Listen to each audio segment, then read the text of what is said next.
Well, the recurring clashes between farmers and herders in Isi-Uzo local government area of Enugu State have become a long-standing issue, especially in communities bordering Ebonyi State and Benue State, and this has sparked a lot of significant security issues and concerns in these areas. Well, joining us by Zoom is Honorable Paul Nnamchi is a Federal House of Reps member representing Enugu A/Isi-Uzo local government area. He speaks on reoccurrence of herders, farmers clashes in Isi-Uzo local government area of Enugu State. Good morning, Honorable. Thanks for joining us. Thanks for having me too. It's always nice to have this discussion with you every now and then. Thank you, thank you, thank All you. right, Honorable, let's just get into the main issue on our table.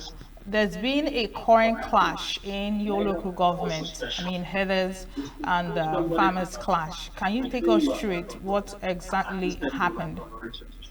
Just as you mentioned, the issue of header and farmers clash in Hamufu per se, or issues or items of the local government of my constituency are not new. However, the issues most time escalate from time to time. Shortly before our election was the peak of the whole thing. That's in 2023 or 2022, up until the election proper, when some activities were taken and some people who have actually gone on left their home started coming back.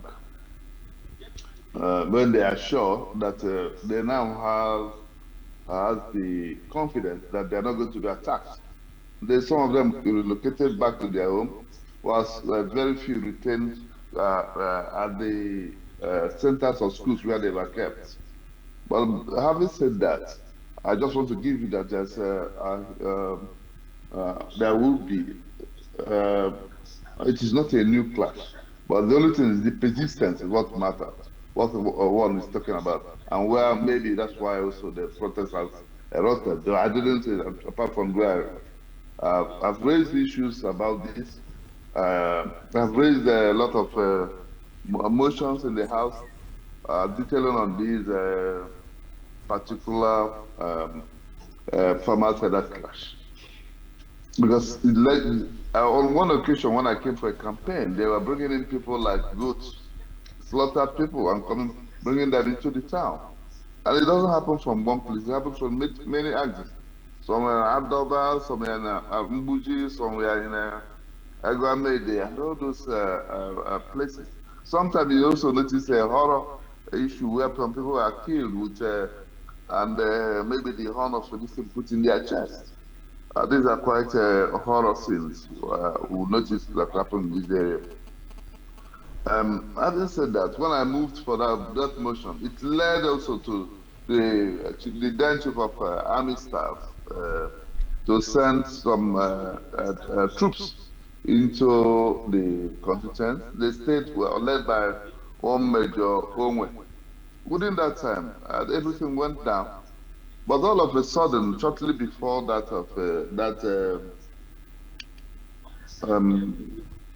ends war protest or so, the soldiers were abruptly withdrawn. And after that, they start having a scatter clash from one place to the other, culminating in these ones we're still noticing now from kidnapping and raping of women, as the case may be. So I think it's something worrisome. But also, we have also started engagement to see if the soldiers will come back again. The government also has also made some impacts, made impact on it because it has it's doing some road work so that the security station, the security people can also reach the areas that are quite difficult to access when there is an emergency. The other security agencies like the military, the DSS, and police have also made some inroads. But I must just say that those gains were not sustained because of the exit of the military within those periods. I believe that if the military had been there till up until now, maybe this would have been a thing of the All past. right. And then, yeah. All right, Honorable, we're going to get to your interventions right after now, but I want you to tell us, could you take us through some of the reasons, major reasons for these clashes, aside the fact that herders drive cattle into the farmland? Are there other, inherent reasons, covert reasons why these clashes erupt in certain areas that are taken to be hotspots like the Ehamufu axis? What exactly are some of the causes that cause these clashes to erupt? It's obvious. First, the herders regard their cattle as their means of income and their means of livelihood, while the farmers also regard their farm or the farm plants as their own means of uh, livelihood. So when the other one affects the other one, like when the farmers have passed through their farms and they're eating eating their crops, obviously it won't be palatable for the farmer to allow his farm to allow his listen to be the crops to be eaten up.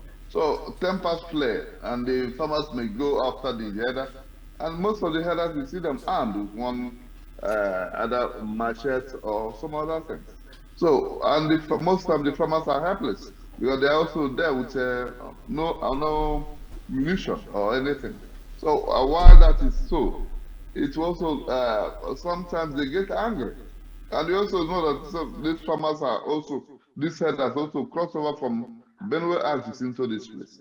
This is an arable land that has a lot of manure on it.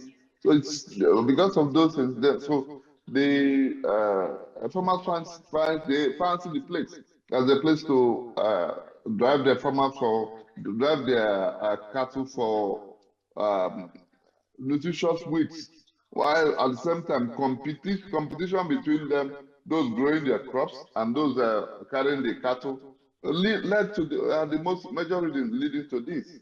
But also I would sometimes they would the soldiers or the farmers would say they were first attacked. The herders will say they were first attacked. So it's difficult to really ascertain who attack each other first. But the major thing is that it's competition for livelihood, and which actually, if things were done properly and there's peace, I don't and they shouldn't continue to be in this way because it's wrong and that is it should be must be condemned. This continuous clash must be condemned by all and sundry. Are you there with me? All right, so some months ago, Honorable, you emphasized the importance of sustainable agriculture as a means of mitigating, these clashes. Could you take us through, an in-depth understanding how, sustainable agriculture can actually mitigate, the clashes? What exactly is sustainable agriculture? Well, sustainable agriculture are those things that you can actually uh, um, recycle certain things without losing without actually losing the value. That it continues to increase value from one place to the other. However, those things need money, need training, need education. So these farmers,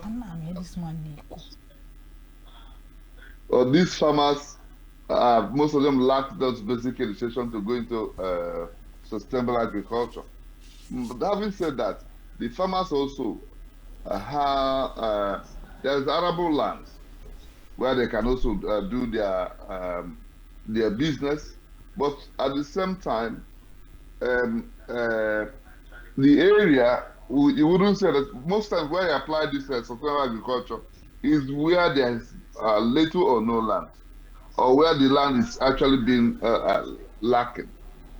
But most these areas they have arable land, they have vast land, and there's also the population that does that because the other one need mechanization. They don't have those means for mechanizing their farming. So if they cannot mechanize a farm, they can't actually go into sustainability, because sustainability is the area that you can move from farming to food.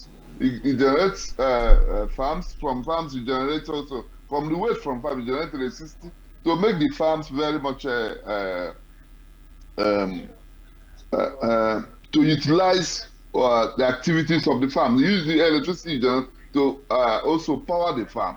From powering the farm, you're also increasing their productivity. They haven't gotten to that stage. It's difficult for them to get to that stage because there's no mechanism, there's no training. These are impediments to sustainable agriculture in that area.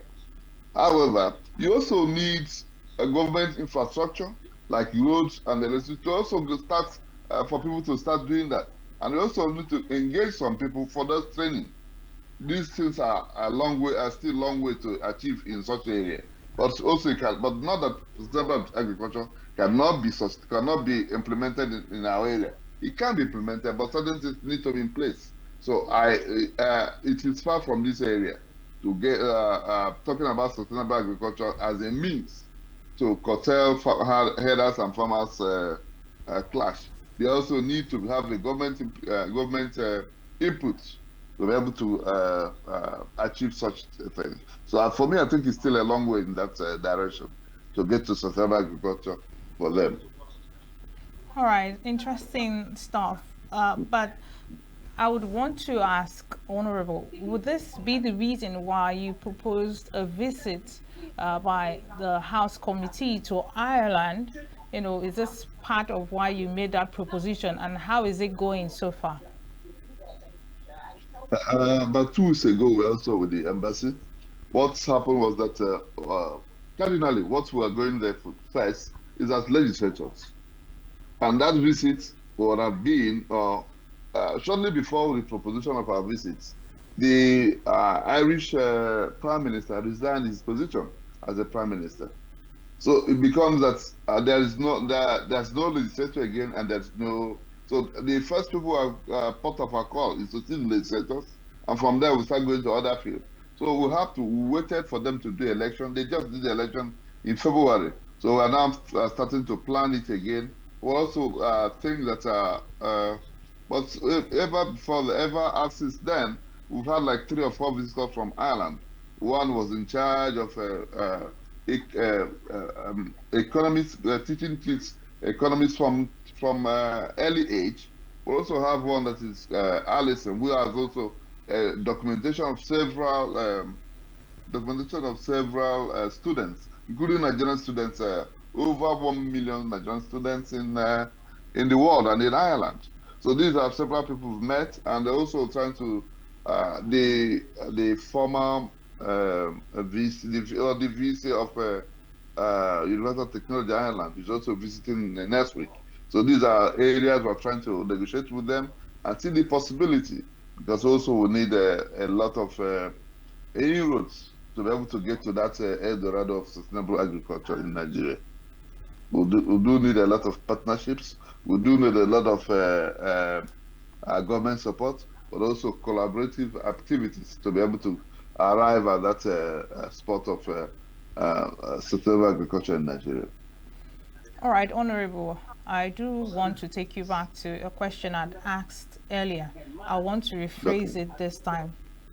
In the course of your duty, in discharging your duty as the member representing Isi-Uzo local government area, has there been a proper root cause analysis into the cause of this clash or these clashes in the hotspots like the Hamufu axis? Because on the surface, what it looks like is okay, they are taking their cattle and they are destroying our farmland. But has there been a root cause to find out why these axes? And is there something that is underlying, their actions in taking their cattle to these areas? So if there's been a root cause, and I know you mentioned something earlier, you said it's about land issues, space, but has there been a proper root cause analysis to find out really what it is that is being, fought over? Well, I gave a brief about that, but I just want to tell you that the clash predates even this current administration of the state governments. In terms of root cause analysis, the former administration of Governor Ifeanyi had a bit of analysis within that period. But however, I wasn't much involved about because they were doing it in collaboration with the security agencies and the local government chairman, who is also the chief security officer of the area. And recall that also that you also get that just like the governors get their security for the local government also gets people to control those things. I think also that within that period there was a peace initiative by some of the stakeholders from the local government. I also know one of Mr. Obona, who also initiated such moves in collaboration with the DSS then. And those things made it possible for them to stop to curtail the extent of the damage being done or the killings. And I also think that within those, with the analysis, I did so there was counter accusation upon each one, where some people say they paid for land, some say they didn't pay, some will say they killed their people, and all those. But if there's a proper dialogue, I think it will end. And most of the people, one thing that the former DSS director informed me about is that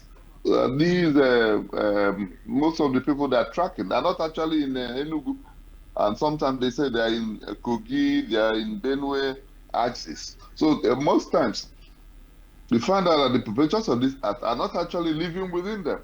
We recall also that before now, there's also a lot of headers in Southeast that go about carrying their headers and would peacefully they interact with the people and they see themselves as one Nigeria, and not just one Nigeria, but fellow citizens that respect each other mutually in each other's trade, and nothing happens. So these are actually a recent occurrence where people see themselves as as not brothers again because of the enormity of crisis that has occurred. When you see a header, maybe you look at them as maybe an enemy, and when the header sees a farmer seen as the enemy, I think the major thing is that I haven't seen a proper analysis of what I would say that will lead to the uh, um, proper delineation of this. It could have been such thing would have happened when there is peace, or when the military are there to maintain peace. Then proper analysis will start coming up because involve both the security agents and the government officials in collaboration with the stakeholders. That's the only way that could be done. And I think also it's not late. It can also start now. Thank you. All right.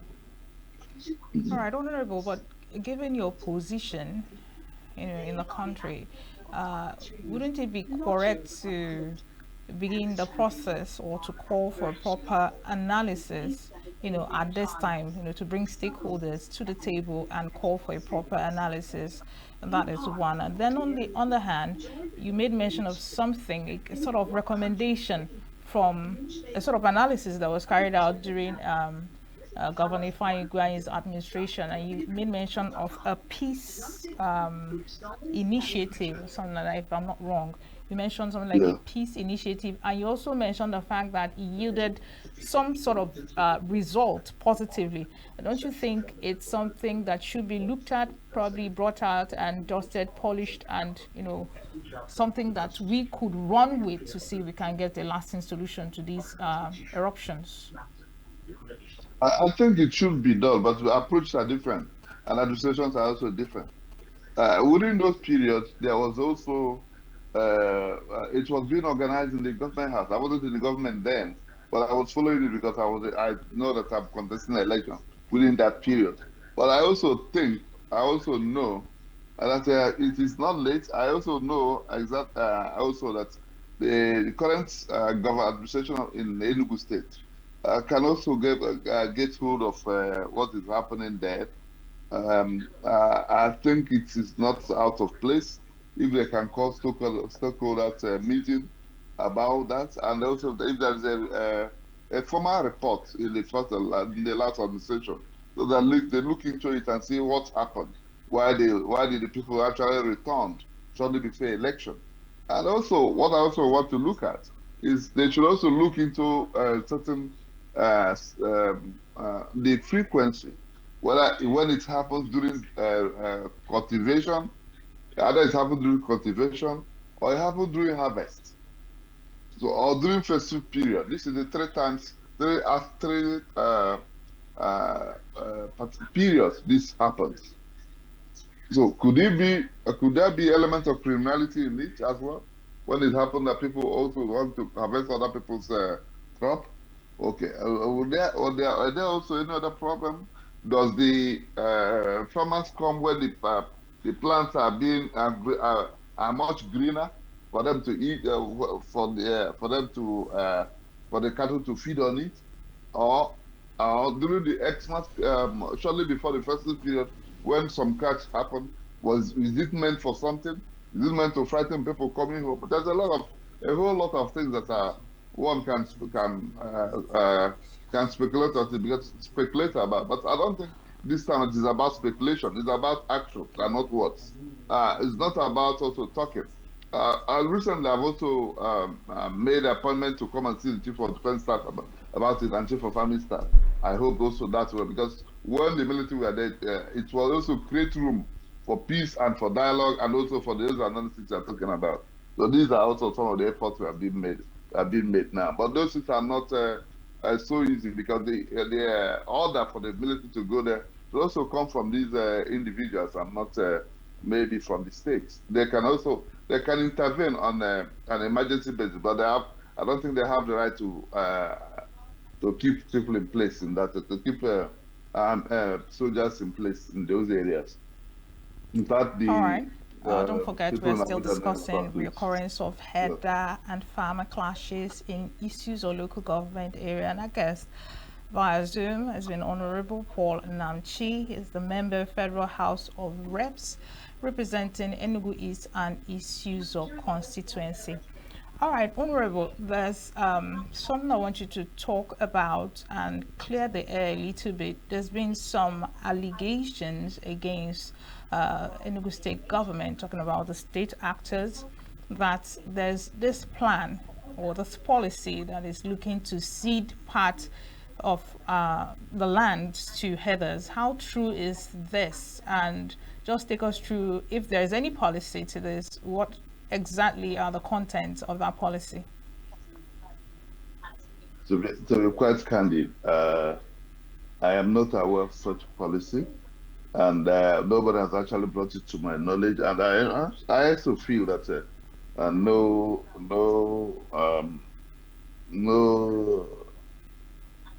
government official uh, should be able to just who do that in the state without consulting stakeholders. So I'm not aware. It's difficult for me to answer such questions. I'm not aware of such development. Or let's maybe All in right. future if it's anything like that. Yeah.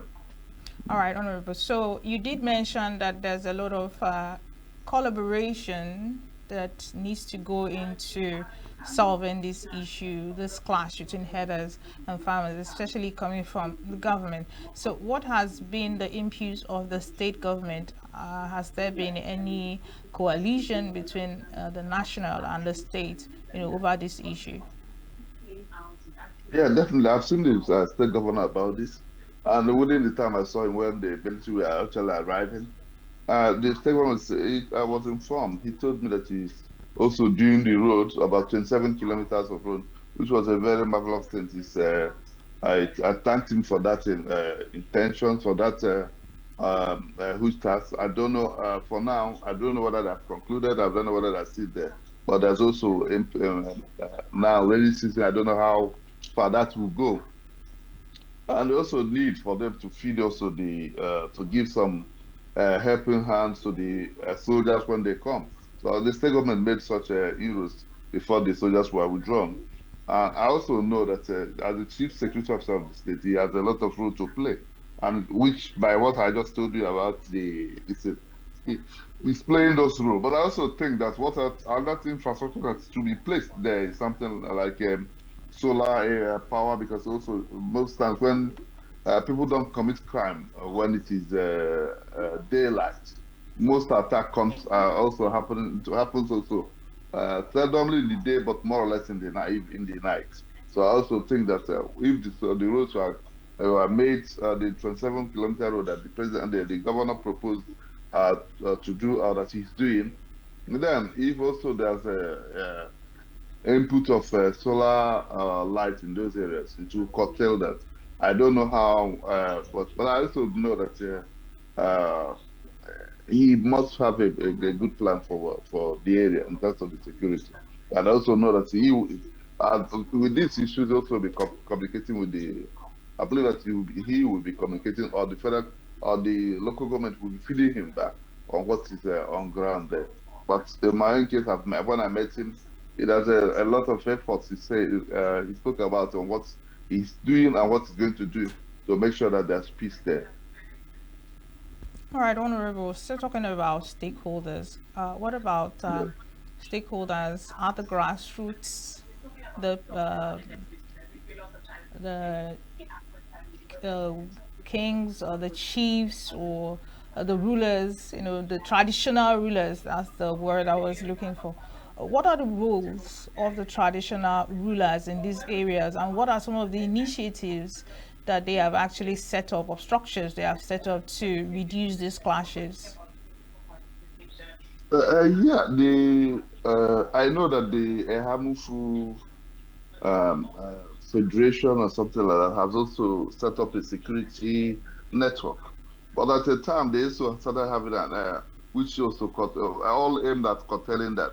So within those periods, also it was curtailed before they started having issues with maybe the ones set by the local government and the ones set by the community, issues like that. So on that note, I know of there's issues where some people were locked up for one reason or the other.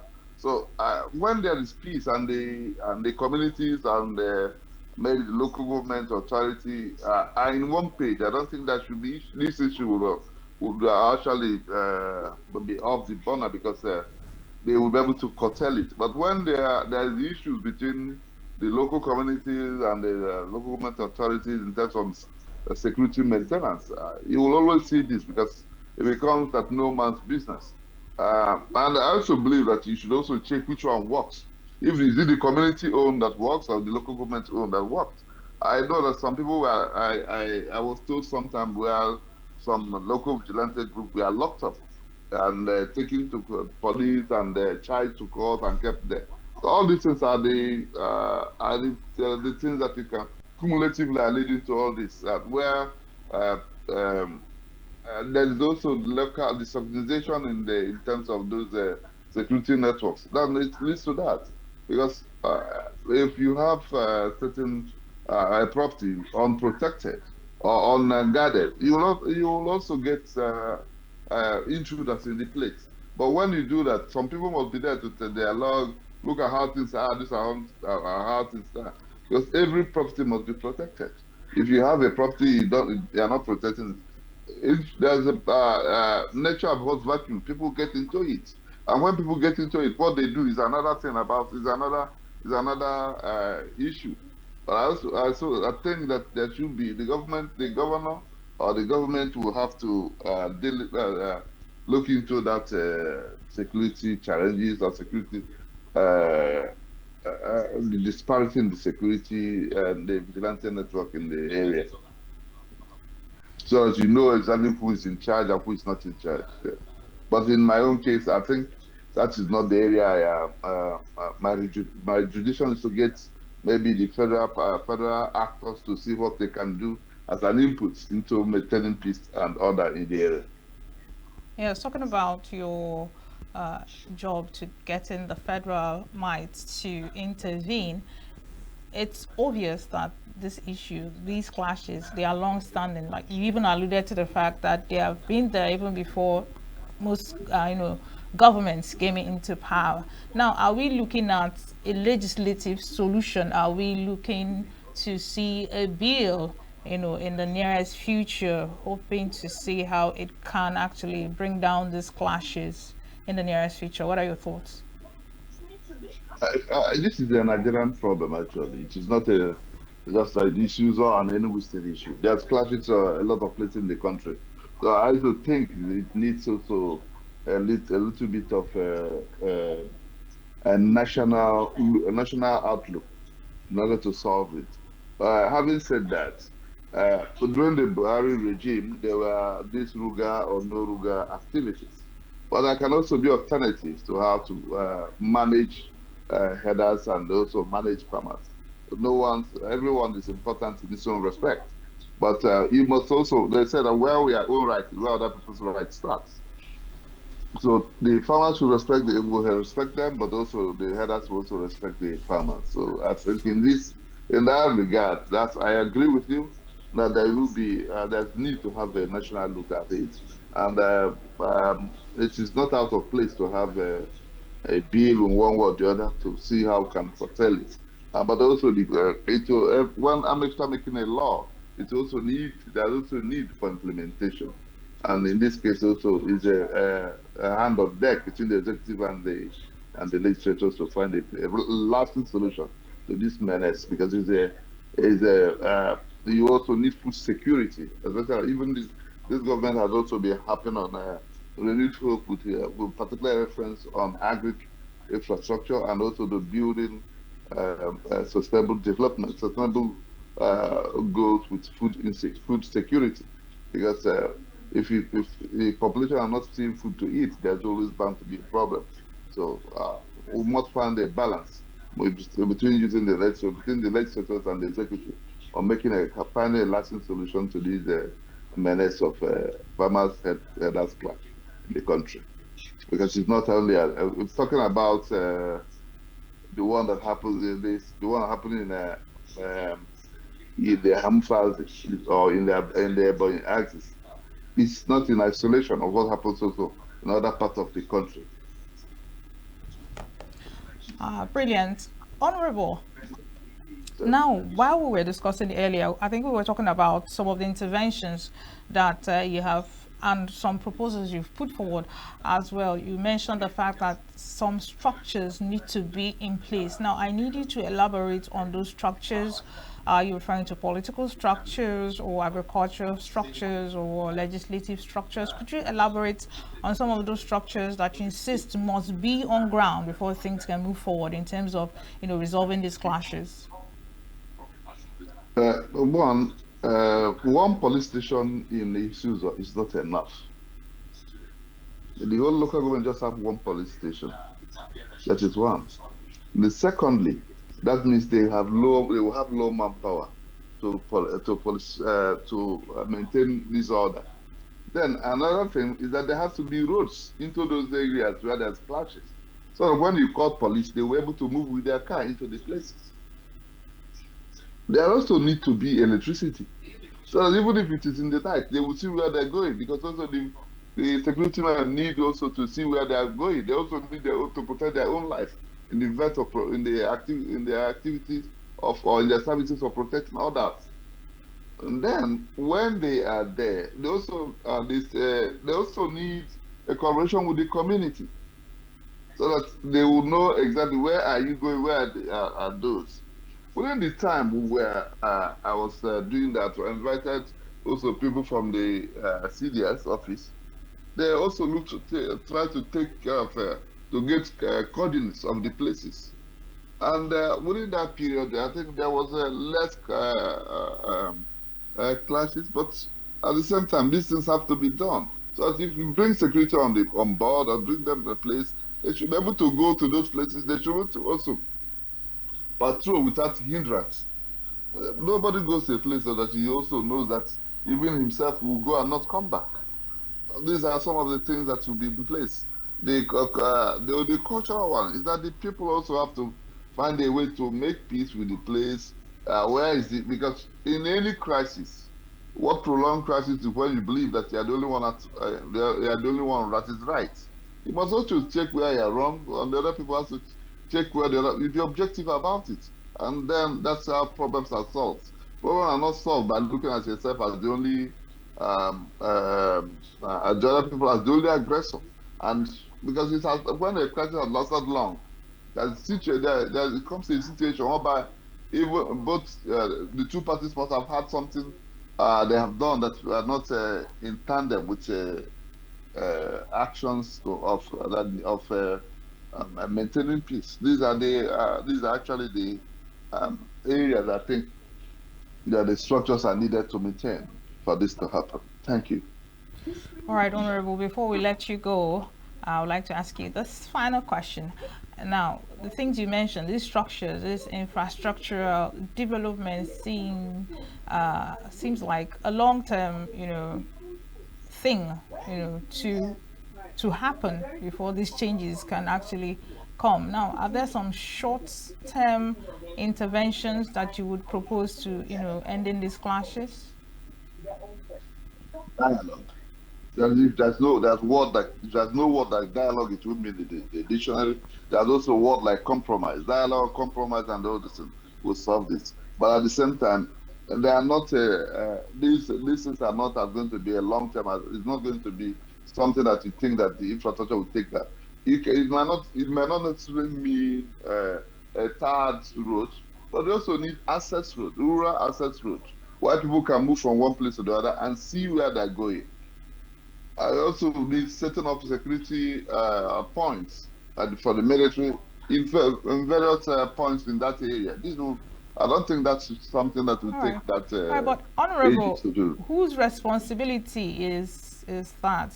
Whose responsibility is it to tar these, access roads and bring in electricity? Is there any way your office can help? Can you come in and do a few of these things? Although I know there's been a time, sometime late last year, where you brought in the lights, the street lights, and things like that.